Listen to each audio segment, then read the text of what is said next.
The clouds over the Alps hang like frozen monuments to the gods of war.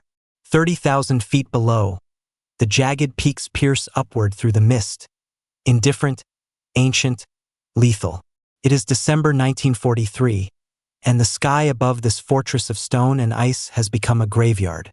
For the young men flying American bombers home from missions over Germany, these mountains represent the final test. The flak has stopped. The fighters have turned back. But the Alps remain, and they do not forgive. Inside the cramped cockpit of a B-17 Flying Fortress, Lieutenant James Mitchell fights to keep his aircraft level. The number 3 engine is dead, trailing smoke. The number 4 is coughing, threatening to quit. His co-pilot's hands are white on the yoke. Through the frost-covered windscreen, the peaks rise toward them like teeth. Mitchell knows what everyone knows. A crippled bomber cannot clear these mountains.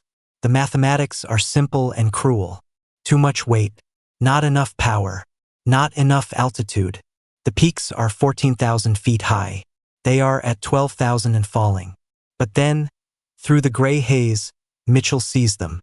2 shapes, sleek and predatory, closing fast from the rear. Twin booms, twin engines.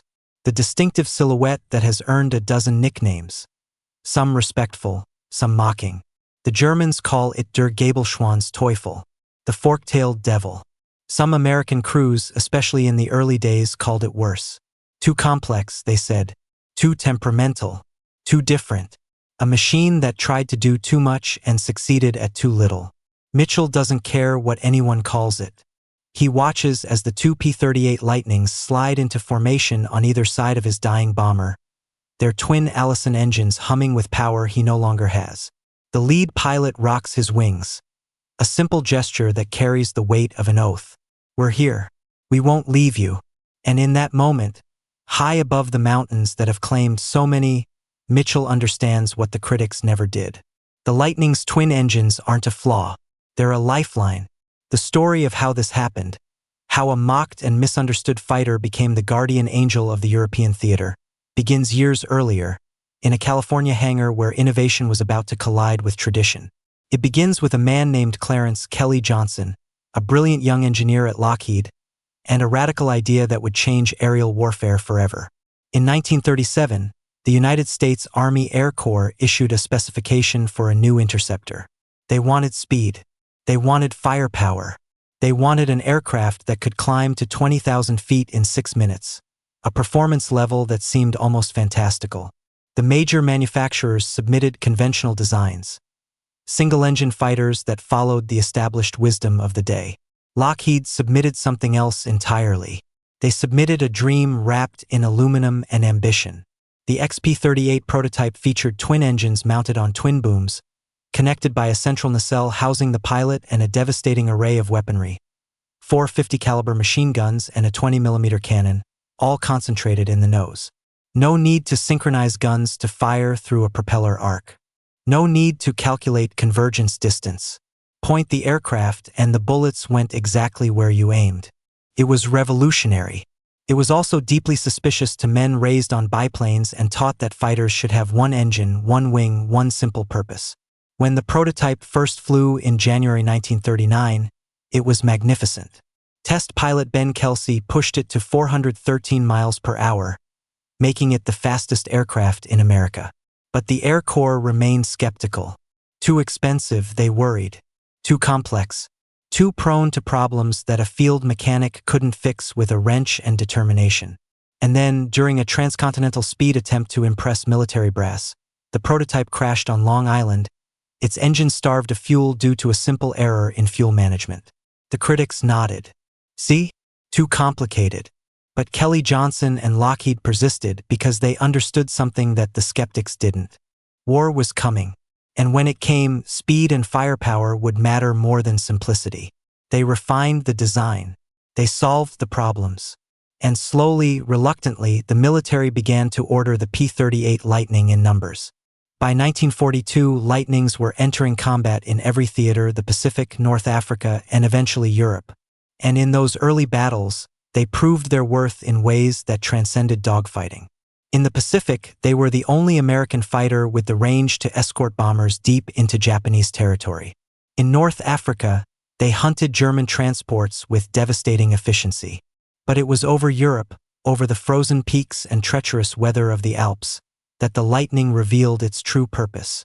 The strategic bombing campaign against Germany demanded that American bombers fly deeper and deeper into enemy territory. From bases in Italy and England, B-17s and B-24s carried the war to German industry, to oil refineries, to the factories that fed the Nazi war machine. And every mission was a marathon of terror. 8 hours or more in freezing, unpressurized cabins. Flak that turned the sky into a field of exploding steel. German fighters that attacked in waves, pressing through their own flak to reach the bombers. Hundreds of young men died in the air over Europe, their fortresses and liberators torn apart at altitude, spiraling down in flames or breaking apart in silent explosions that left only debris falling through empty sky. The survivors faced one final trial, the journey home. Across occupied Europe, across the Alps, back to safety. And too often, they didn't make it. An engine hit by flak might run for an hour before seizing. A hydraulic line severed by shrapnel might fail just as the pilot needed it most. Over flat terrain, a skilled crew could nurse a wounded bomber home, could even belly land in a field and walk away. But over the Alps, there were no fields. There were no second chances.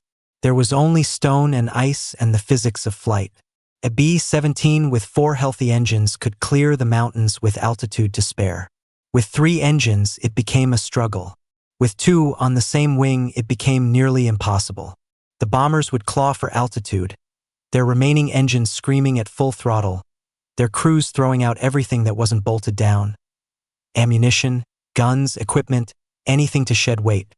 And still, too often, it wasn't enough. The mountains won. Wreckage scattered across glaciers. Crews lost forever in alpine valleys where no rescue could reach them. The fighter escorts that accompanied the bombers into Germany couldn't help with this final challenge. The P-47 Thunderbolts and P-51 Mustangs, magnificent aircraft proven in combat, were single-engine fighters. Fast, maneuverable, deadly in a dogfight. But tethered to the same cruel mathematics as the bombers. If the engine failed over the Alps, the pilot had one option: bail out and hope the partisans found him before the Germans did. They couldn't slow down to shepherd damaged bombers. They couldn't provide an escort at the reduced speeds a crippled bomber required. They had to maintain their own airspeed or fall from the sky themselves. But the P-38 Lightning was different. Those twin engines that the critics had mocked, that had seemed like over-engineering, like Lockheed trying too hard to be clever, they meant redundancy. They meant that if one engine failed, the Lightning could fly home on the other. It meant that a Lightning pilot could throttle back, could slow down to match the speed of a damaged bomber, could stay with it through the mountain passes without falling out of the sky himself. And so a new mission emerged, unofficial at first, born from pilot initiative rather than high command. Lightning squadrons began designating aircraft and pilots specifically for cripple escort duty. When the main formation headed home, these Lightnings would linger, circling the area, watching for the stragglers. The bombers with smoking engines, with feathered propellers, with wings torn by flak and fuselages punctured by cannon fire. The ones that fell behind, that lost altitude, that faced the mountains alone. The Lightning pilots would find them and form up alongside. Sometimes one Lightning, sometimes 2 or 3 if the situation was desperate. They became guardian angels at 300 miles per hour, guiding the wounded bombers through the valleys, calling out altitude warnings, directing them toward the lowest passes. If German fighters appeared, sensing easy prey, the Lightnings would drive them off with that concentrated nose armament that made them so deadly. But more often, the enemy was the mountain itself and the weather and the simple mathematics of lift and drag and failing engines. Lieutenant Richard Campbell flew 47 missions in a P-38 over Europe. His aircraft was named Guardian, and he painted tally marks on the fuselage, not for enemy aircraft destroyed, but for bombers escorted safely home through the Alps. By the end of his tour, there were 63 marks. 63 crews who might have died in the mountains if not for the twin engines that kept Campbell's Lightning flying slow and low alongside them. You'd see them struggling, Campbell later recalled in an interview preserved in military archives. Smoking, shaking, pilots wrestling the controls just to keep level. And you'd pull up next to them, close enough to see their faces through the plexiglass. Kids, most of them, terrified, and you'd rock your wings, let them know they weren't alone. Then you'd lead them through. Sometimes the weather would close in, and you'd be flying instruments in formation, trusting your gauges while steering them toward the pass. Sometimes you'd have to talk them through shutting down a burning engine or transferring fuel or adjusting trim. Whatever it took. What it took was patience. What it took was fuel management that pushed the Lightning to its limits.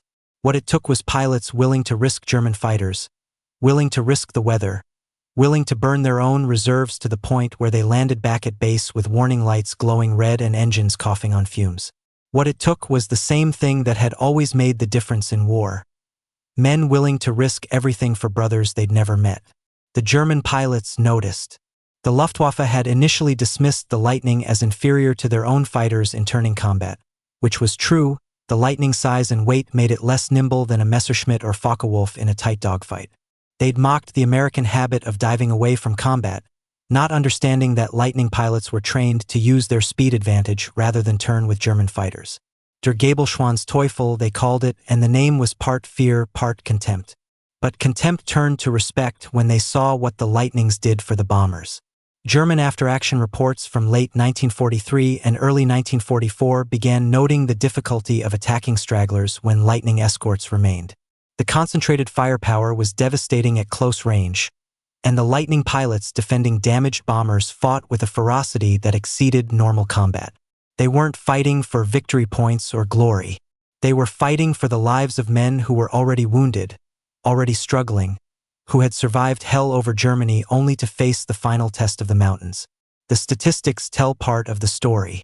In the winter of 1943-44, the survival rate for damaged bombers crossing the Alps without fighter escort was less than 40%. With Lightning escort, it rose to over 75%. Thousands of airmen owed their lives to those twin engines, to the pilots who stayed behind when everyone else went home, to the engineers at Lockheed who'd insisted that two engines were better than one. But statistics cannot capture the human moments. The B-24 pilot who landed with one engine completely gone and two more barely functioning, who climbed out of his aircraft and wept when he saw the Lightning that had guided him home circling once before heading back to its own base. The Lightning pilot who spent 45 minutes talking a terrified co-pilot through flying his bomber after the pilot was killed by flak, guiding him turn by turn, adjustment by adjustment, until they cleared the peaks and reached flat ground where the kid could belly land and walk away. The navigator who kept a photograph his entire life, a grainy image of a P-38 in formation with his crippled fortress, the mountains visible below, taken by the ball turret gunner with a personal camera he wasn't supposed to have. These were not the stories that made the newsreels. The public celebrated the aces, the men who shot down dozens of enemy aircraft, whose names became synonymous with aerial combat. And rightfully so, they were heroes. But there were other heroes whose victories were measured not in kills but in lives saved, in bombers that made it home, in mothers who got to see their sons again. Major Thomas Lanphier gained fame for his role in the mission that shot down Admiral Yamamoto over the Pacific, flying a Lightning. Lieutenant Colonel Jack Jenkins led Lightning squadrons that destroyed hundreds of German aircraft on the ground. These were the public faces of the P-38's war. But in the ready rooms and barracks, the crews knew other names. They knew the call signs of the pilots who volunteered for cripple escort. They knew the aircraft numbers of the Lightnings that seemed to always be there when someone needed them most. By the spring of 1944, the mission had become official doctrine. Lightning squadrons received formal orders to maintain cripple escort patrols. Aircraft were modified with additional fuel tanks to extend their loitering time. Pilots received specialized training in formation flying at low speeds, in navigation through mountain valleys, in communication with bomber crews in distress. What had begun as individual initiative became systematic, organized, a recognized and essential part of the air war. The P-38 Lightning went on to serve with distinction until the end of the war. In the Pacific, it remained the primary long-range escort fighter, its range and twin-engine reliability perfect for the vast distances over water. In Europe, it continued to evolve, with improved versions addressing the high-altitude performance issues that had plagued early models. The critics who had once mocked it as overcomplicated and temperamental gradually fell silent. The aircraft had proven itself in the only court that mattered, combat. But perhaps its finest hours were those that went largely unrecorded by history. The missions where nothing dramatic happened, where no enemy fighters appeared, where the only challenge was altitude and weather and wounded aircraft struggling to stay airborne. The missions where Lightning pilots flew slow and patient, burning their fuel reserves, talking calmly on the radio to frightened bomber crews, guiding them through the valleys and over the passes, bringing them home. In the decades after the war, as the survivors gathered at reunions and their numbers slowly dwindled, you could hear the stories. Old men with fading memories would still light up when they talked about the Lightning. Not about its firepower or its speed, though those were impressive. They talked about seeing that distinctive silhouette appear beside them when they thought they were going to die in the mountains. They talked about the steady voice on the radio, calm and certain. "I've got you. Stay with me. We're going home." The fork-tailed devil. The name the Germans gave it carried menace, carried respect earned through combat. But the American bomber crews had their own names for it. Guardian Angel, the Escort, the Bringer Home. They painted nose art that featured P-38s with halos. They wrote letters home describing the moment the Lightnings appeared. They named their children after the pilots who'd saved them, though often they'd never learned their names, had only seen them through plexiglass at 30,000 feet before the Lightning pulled away and headed back to base. Kelly Johnson, the engineer who designed the Lightning, lived to see it become a legend. He went on to design other aircraft, other marvels, the F-104 Starfighter, the State Route 71 Blackbird. He became one of the most celebrated aviation engineers in history.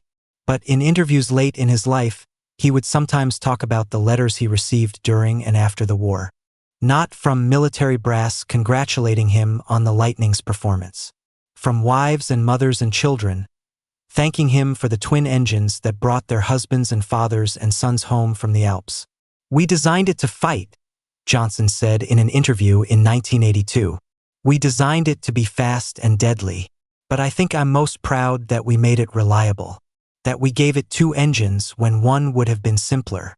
Because that choice, that decision to make it more complex, to over-engineer it in the eyes of the critics, that choice saved thousands of lives. That matters more than speed. That matters more than firepower. That matters more than anything." The last operational P-38 Lightning flew in the United States Air Force in 1949, retired as jet aircraft took over the skies. Today, only a handful remain airworthy, precious relics maintained by dedicated enthusiasts, appearing at air shows where old men come to stand beneath the wings and remember. The distinctive twin-boom shape still turns heads, still looks somehow futuristic even 80 years after its first flight. But the Lightning's true legacy isn't in museums or air shows. It's in the generations that exist because a bomber made it home through the Alps on a winter day in 1944. It's in the children and grandchildren and great-grandchildren of men who should have died in the mountains but didn't, because a Lightning pilot stayed with them, guided them through, brought them home. It's in the lesson that sometimes the thing that looks like over-engineering, like unnecessary complexity, is actually the thing that saves lives when everything else fails. The mountains are still there, of course. The Alps still rise above southern Europe, indifferent and eternal.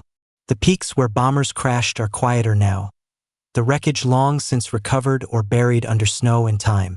The sky above them carries commercial jets full of tourists and business travelers who have no idea that the placid scene below was once a battlefield, a graveyard, a final test for frightened young men flying wounded aircraft home. But on certain clear days, if you look up from those peaks, you might imagine you see them still.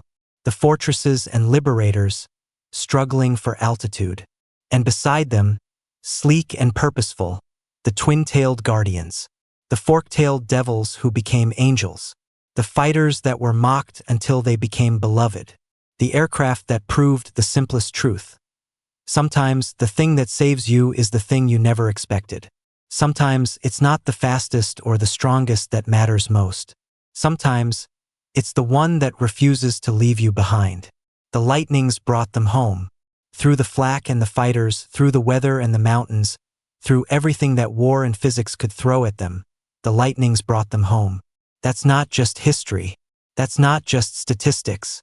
That's grace, rendered in aluminum and courage, written across the sky in the contrails of twin engines that refuse to quit.